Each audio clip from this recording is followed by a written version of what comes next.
जिसके कहने पर चली थी आजादी की आंधी, फिर क्यों कहा जाता है मजबूरी का नाम महात्मा गांधी।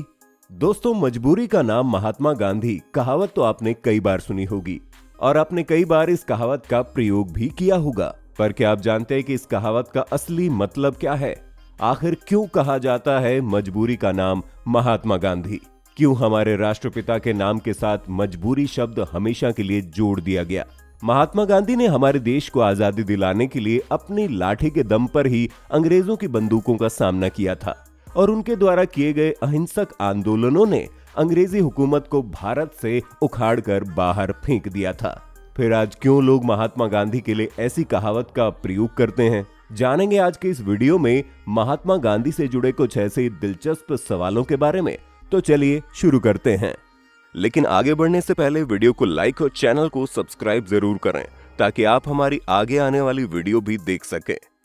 दोस्तों, मजबूरी का नाम महात्मा गांधी कहावत से जुड़ी पहली कहानी की शुरुआत साउथ अफ्रीका में घटित एक घटना से मानी जाती है। कहा जाता है साल 1893 में महात्मा गांधी एक गुजराती व्यापारी दादा अब्दुल्ला का केस लड़ने साउथ अफ्रीका गए थे। वहां उनके साथ कुछ ऐसा हुआ जो उन्होंने सपने में भी नहीं सोचा था। हुआ यूं कि जब महात्मा गांधी साउथ अफ्रीका की एक ट्रेन के फर्स्ट क्लास डब्बे में सफर कर रहे थे तो साउथ अफ्रीकन अंग्रेजों ने उन्हें धक्का मारकर ट्रेन से नीचे उतार दिया और कहा, तुम काले आदमी हो, काले लोगों को फर्स्ट क्लास कोच में सफर करने की अनुमति नहीं है। मजबूरन गांधी जी को बाकी का सफर ट्रेन के पायदानों पर बैठकर काटना पड़ा। जब वे दादा अब्दुल्ला के केस को लेकर कोर्ट पहुंचे तो जज ने भी उन्हें जलील करने की कोशिश की। जज ने कहा, कोर्ट में पगड़ी पहनकर आना अलाउ नहीं है, इसलिए तुम अपनी पगड़ी उतार दो। पहले तो बापू ने यह आदेश मानने से इनकार कर दिया, लेकिन बाद में उन्हें मजबूरन अपनी पगड़ी उतारनी पड़ी। कहा जाता है दादा अब्दुल्ला को दिए हुए वचन के कारण गांधी जी ने अफ्रीका में कई बार बेइज्जती सही, अंग्रेजों के कहने से अपनी पगड़ी उतारी और अंग्रेजों से कई बार पिटाई भी खाई। अपने दिए वचन के कारण गांधी जी अफ्रीका में सब कुछ सहने को मजबूर थे, इसलिए इस घटना को मजबूरी का नाम महात्मा गांधी कहावत के साथ जोड़कर देखा जाता है। हालांकि बापू ने अंग्रेजों से इन्हीं अपमानों का बदला लेने के लिए साल 1894 में नटाल कांग्रेस की स्थापना की और साल 1906 में साउथ अफ्रीका में गोरों के खिलाफ अपना सफल सत्याग्रह किया, जिसके तहत अफ्रीका में अश्वेतों को कई बार अधिकार दिलाने में कामयाब रहे। इसके बाद साल 1915 में गांधी जी भारत लौटे और यहीं से इस कहावत से जुड़ी दूसरी कहानी की शुरुआत हुई। दरअसल दोस्तों, बात 1919 में शुरू हुए खिलाफत आंदोलन के समय की है, जब अंग्रेजों ने तुर्की में एक धर्म गुरु को खलीफा के पद से जबरदस्ती उतार दिया था। इस बात को लेकर दुनिया भर के मुसलमानों ने अंग्रेजों के विरुद्ध खिलाफत आंदोलन छेड़ दिया था। उस समय गांधी जी भारतीय मुसलमानों का दिल जीतकर उन्हें आजादी की लड़ाई में शामिल करना चाहते थे, इसलिए उन्होंने खिलाफत आंदोलन में बढ़ चढ़कर हिस्सा लिया। लेकिन इस आंदोलन के समय ही केरल के मालाबार क्षेत्र में मोपाल विद्रोह भड़क उठा, जिसमें मुसलमानों ने हजारों हिंदुओं को मार डाला, सैकड़ों लोगों का जबरदस्ती धर्म परिवर्तन करवा दिया और हजारों महिलाओं की इज्जत लूटी। लेकिन उस समय गांधी जी इस विद्रोह के लिए मुसलमानों के बारे में कुछ नहीं बोले, क्योंकि गांधी जी उस समय मुसलमानों का दिल जीतना चाहते थे। बहुत से लोग इस घटना को भी मजबूरी का नाम महात्मा गांधी कहावत से जोड़कर देखते हैं। अब आप ही बताइए कि इतने गंभीर मुद्दे पर गांधी जी का चुप रहना जरूरी था या मजबूरी? आप हमें कमेंट करके जरूर बताना। इस कहावत की अगली कहानी असहयोग आंदोलन के साथ जुड़ी है। दरअसल दोस्तों, साल 1920 के अगस्त महीने में महात्मा गांधी ने असहयोग आंदोलन शुरू किया था, जिसका उद्देश्य था अंग्रेजों को किसी काम में मदद मत करो। अंग्रेज हमारे देश में पैसा कमाने आए हैं, अगर हम इनका पैसा खत्म कर देंगे तो खुद ही चले जाएंगे। गांधी जी ने कहा, आज से अपना कपड़ा खुद बनाओ, अपना स्कूल खोलो, अंग्रेजों के स्कूल में बच्चों को पढ़ने के लिए मत भेजो, अंग्रेजों को किसी भी काम में मदद मत करो। गांधी जी की बात मानकर भारतीय नेताओं ने अपनी जमा पूंजी लगाकर बहुत सारे स्कूल और कॉलेजेस खोले। बहुत से लोगों ने चरखा चलाकर कपड़ा बनाना शुरू कर दिया। इस आंदोलन का ब्रिटिश सरकार पर काफी गहरा असर हुआ और धीरे धीरे ब्रिटिश सरकार घुटनों पर आने लगी। लेकिन 5 फरवरी 1922 में कुछ लोगों ने असहयोग आंदोलन के नारे लगाते हुए चौरा चौरी नामक पुलिस थाने को आग लगा दी, जिसमें 22 पुलिसकर्मी जलकर राख हो गए। गांधी जी ने इस घटना से दुखी होकर असहयोग आंदोलन वापस ले लिया। गांधी जी कहने लगे कि मैं देश को अहिंसा से आजाद कराना चाहता हूं, फिर इन बेचारे पुलिस वालों को क्यों मारा? अगर किसी ने तुम्हारी आंख फोड़ी और अगर तुम भी उसकी आंख फोड़ दोगे तो इस तरह तो पूरी दुनिया अंधी हो जाएगी। गांधी जी बोले, मुझे ये तरीका सही नहीं लगा, मैं आंदोलन वापस ले रहा हूं। तब लोग गांधी जी से सवाल पूछने लगे कि जब तुम्हारा मन करे आंदोलन चालू और जब तुम्हारा मन करे आंदोलन बंद, ये क्या बात हुई? कहा जाता है असहयोग आंदोलन के समय पूरा देश एकजुट हो चुका था। अगर थोड़ा दिन और ये आंदोलन चलता तो देश 1925-26 में ही आजाद हो गया होता। लेकिन गांधी जी ने 22 पुलिस वालों की मौत हो जाने के कारण असहयोग आंदोलन वापस ले लिया। लेकिन दोस्तों, गांधी जी के इस फैसले को किसी ने भी पसंद नहीं किया। यहां तक कि गांधी जी के 5वें पुत्र कहे जाने वाले जमनालाल बजाज, जो बापू की लगभग सभी बातें मानते थे, उन्होंने भी कहा कि बापू, आपने आंदोलन वापस लेकर ठीक नहीं किया।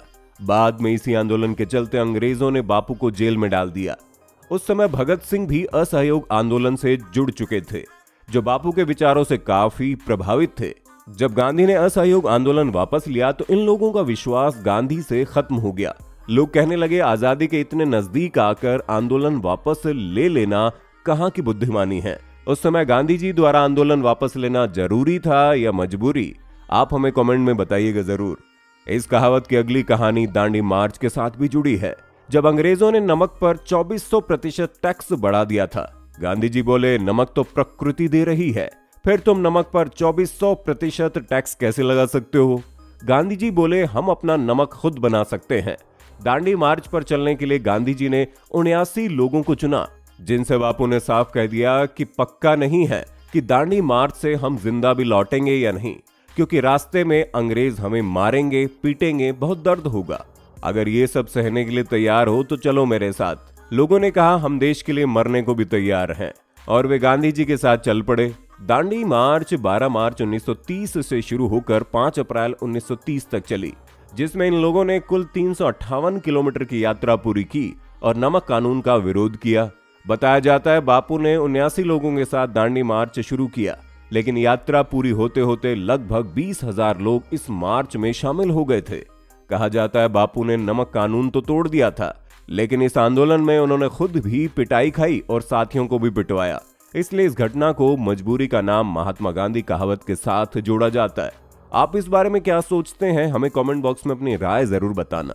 इस कहावत से जुड़ी अगली कहानी को जानने के बाद आप में से कुछ लोग गांधी जी को पसंद ही नहीं करेंगे, क्योंकि ये कहानी गांधी इरविन इम्पैक्ट से जुड़ी है। ये वही इरविन इम्पैक्ट था जिसमें भगत सिंह, राजगुरु और सुखदेव को फांसी पर लटकाने वाला एग्रीमेंट साइन हुआ था। दरअसल दोस्तों, ये बात उस समय की है जब भगत सिंह, राजगुरु और सुखदेव ने मिलकर एक अंग्रेज अधिकारी सैंडर्स की हत्या कर दी थी।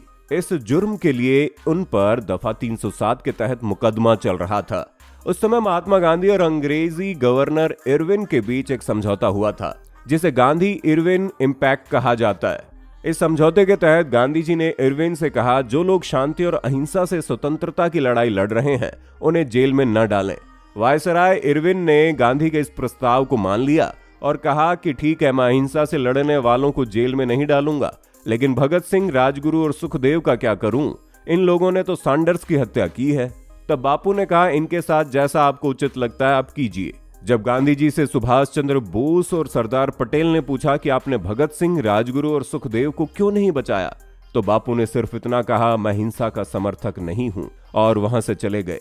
कुछ इतिहासकार कहते हैं कि अगर बापू चाहते तो भगत सिंह, राजगुरु और सुखदेव की फांसी रुकवा सकते थे, लेकिन उन्होंने ऐसा नहीं किया। बापू का भगत सिंह की फांसी न रुकवाना जरूरी था या बापू की मजबूरी? आप हमें कमेंट करके बता सकते हैं। इस कहावत को जोड़ने वाली आखिरी कहानी भारत और पाकिस्तान के बंटवारे से जुड़ी है। जब अंग्रेजों ने भारत को आजाद करने का फैसला लिया था, लेकिन उस वक्त भारत की किस्मत इतनी अच्छी नहीं थी कि वो आसानी से आजाद हो सके, क्योंकि उस समय मुस्लिम नेता मोहम्मद अली जिन्ना ने मुसलमानों के लिए माउंटबेटन से अलग देश बनाने की मांग कर दी थी।